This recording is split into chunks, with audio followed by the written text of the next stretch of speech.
So it's kind of like the other cases, but with the opposite value to it. You're quite right that there are huge problems of social regression. As for dictatorships and democracies as systems of control, I think the jury is out. There's an interesting history to this. This is worth thinking about. Back around the time of the First World War, in Britain and the United States, the two freest societies in the world, it came to be recognized by elite groups, the British Conservative Party, American Progressives, and others, that people had won enough freedom so that it was going to be very difficult to control them by force. Okay, and therefore it would be necessary to turn to other techniques of control, namely by propaganda. And propaganda was a term that was used freely to mean exactly what it means, and still is in some European languages, but in English, the term propaganda hasn't been used since the First World War. The Second World War took on bad connotations. But in the 20s, they still called it propaganda. Now we call it public relations, or something else. But it's the same thing. And that's the birth of the massive public relations industry. It was created consciously, you can read the manifestos, in order to control people who had won enough freedom so that they couldn't be controlled by force. But therefore you had to control attitudes and beliefs. And out of that comes the massive, huge public relations industry, the doctrines of ideological control and so on, and of diversion. So the business community recognized way back in the 1920s that if you want to control people, you're going to have to divert them to what they called in their own publications the superficial things of life, like fashionable consumption. So you have to develop consumerism, subordination, destruction of intellectual culture, subordination of beliefs, and so on. Well, is that a more efficient technique of control? Frankly, I'd rather have that technique of control than torture chambers. And I think, well, unless if you want to change. But I think it doesn't prevent change. So there have been great changes in the United States, despite these systems in the past 50 years. The same in Britain. The example of the murder of Alan Turing's case in point, or the social democratic measures that were introduced in England after the Second World War. They're under attack, but they were introduced. Now they're under attack. 50 years ago, they weren't under attack because they didn't exist. And the same is true of New Deal measures, the achievements of the 60s and so on. So, like I say, I think the jury's out. I don't think it's true that, at least I'm not convinced that democratic, the techniques of control in the more free societies necessarily bar resistance and dissolution and maybe even destruction of the whole system control. That's something that we have to determine, not speculate about. Well, as to the matter of giving answers, I mean, if that's the impression I give, it's my problem, it's my mistake. As far as I can see, I think there's a partial truth to it.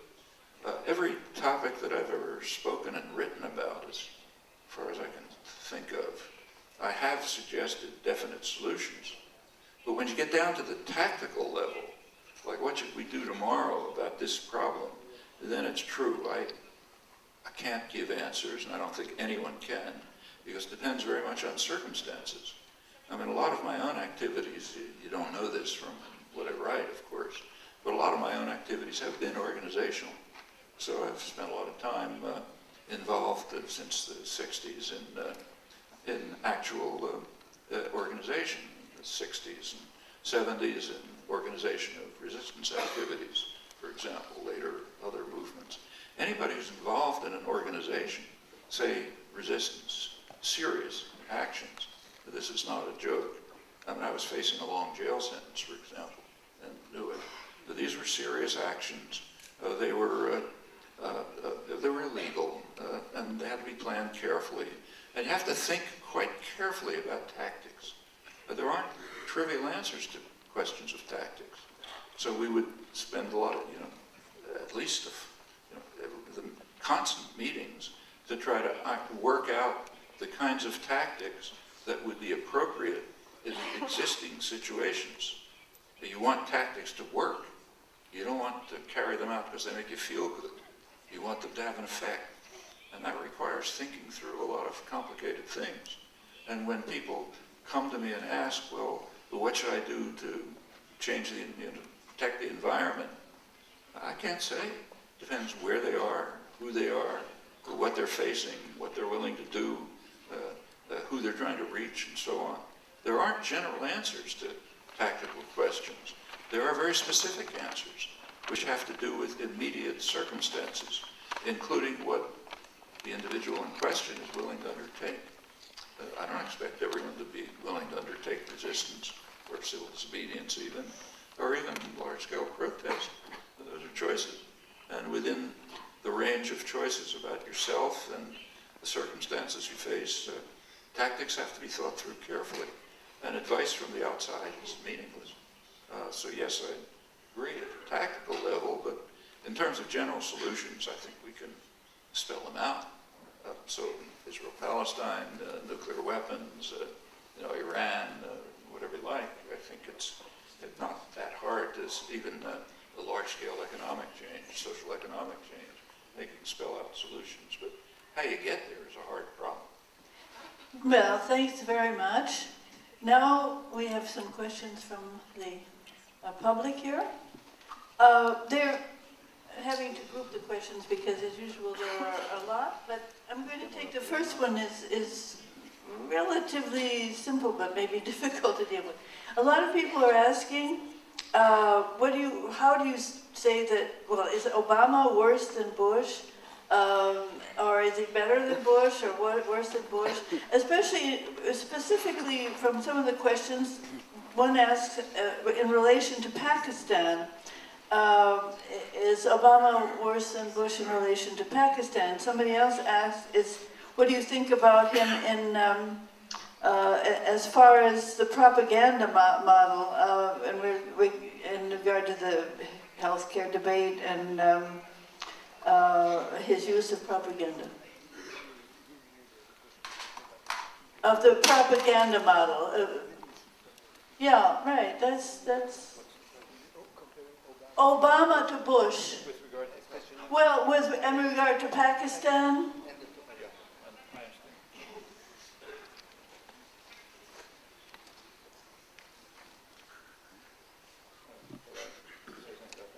well, yeah, there are others. Yeah, okay. Well, comparing Obama and Bush is like kind of a joke. Somebody asked me, and I made some comment. It's a dismissive comment. But basically, I mean, if you want to think it through, you have to recognize, first of all, that we're talking about George W. Bush. There was a first term and a second term. Bush's first term was quite different from his second term. His first term was off the spectrum. There is a spectrum, a narrow spectrum, acceptable spectrum within the United States, pretty much fixed by private power and state power. And there's some variation within it. It's not that everyone's identical, but there's a spectrum, and Bush went off the edge. That's why he was bitterly condemned in the first term. They're right within the mainstream of the establishment.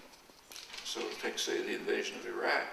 Now, that was criticized in advance in the major foreign policy journals. It's pretty unusual. The American Academy of Arts and Sciences, which is, as respectable an institution as you can get, actually put out a monograph. I think it's the first time in their 200-year history. They put out a monograph criticizing the invasion before it took place. And in fact, that Bush kind of drove American prestige to its lowest level, maybe ever than anyone can remember. And that was considered a bad thing to do from the point of view of American power. So that was the first term. The second term, he went back pretty much to the norm. The two terms were quite different. And my feeling when Obama came in is he probably continue the policies of the second term. And he pretty much did. On some issues, a little better. On other issues, much worse. For example, on civil rights, I think he's worse than Bush. I could give examples if you like. In fact, speaking of freedom of speech, the first serious attacks on freedom of speech since the 1960s have taken place under Obama. That his initiative through the Supreme Court, talk about it if you're interested. With regard to Pakistan, I think Obama's position is far more dangerous. Just take a look at what's been going on the last few days, which is pretty dramatic. Yesterday or the day before, Pakistan was coerced into freeing Raymond Davis. I don't know how much is covered about him here, but he's a trained CIA killer. He got out of a car at a street corner in Pakistan, took his gun, which he carries around, and murdered 2 people who were standing there. In Pakistan, it's generally believed by quite serious people that the 2 people he murdered were ISI agents, security agents. Well, you know, the security system, ISI, they don't take that casually. They're one of the, they and the army basically are the stable institutions of Pakistan. And if this trained killer from the CIA shows up and murders 2 of their agents, not too happy about it. The fact that that the government was coerced into releasing him, which is what happened, is causing enormous protest in Pakistan. It's protest not among radical Islamists, protest among lawyers. The progressive lawyers are strongly protesting it today. That's causing a lot of bitterness. Now, the day after, while Davis was in custody, the U.S. stopped drone attacks. The drone attacks very much antagonized the Pakistanis. I mean, they don't like their country being attacked with, CIA drone. So there were no drone attacks during this sensitive period when they were trying to get Davis out. Today, the day after they got him out, there was a drone attack which apparently killed 50 people. And that's causing fury, naturally. And in fact, if you look at the whole range of Obama's policies, they are threatening to radicalize and dismantle Pakistan, which is a very fragile state. Pakistan is basically Punjab, which is the biggest province and the richest and most run things. And the other provinces, there's a lot of bitterness about Punjabi domination. The state is held together with Scotch tape. There are 2 major developments in Pakistan since the 1980s, which lead to horrifying consequences. One of them is the development of nuclear weapons. That began, the 1980s was the dictatorship of Zia-ul-Haq, the worst of Pakistan's many awful dictators, strongly supported by the West, by Reagan, by the British, everyone. Zia was developing nuclear weapons. The West pretended it didn't know. Of course they knew. So now they have a big nuclear weapons program, in fact the fastest growing in the world. Secondly, at that very same time, with Saudi funding, Zia was carrying out a program of radical Islamization of Pakistan. These famous madrasas where children study the Quran and jihad and so on. That was all spreading through Pakistan with Saudi funding and U.S. support and British support. That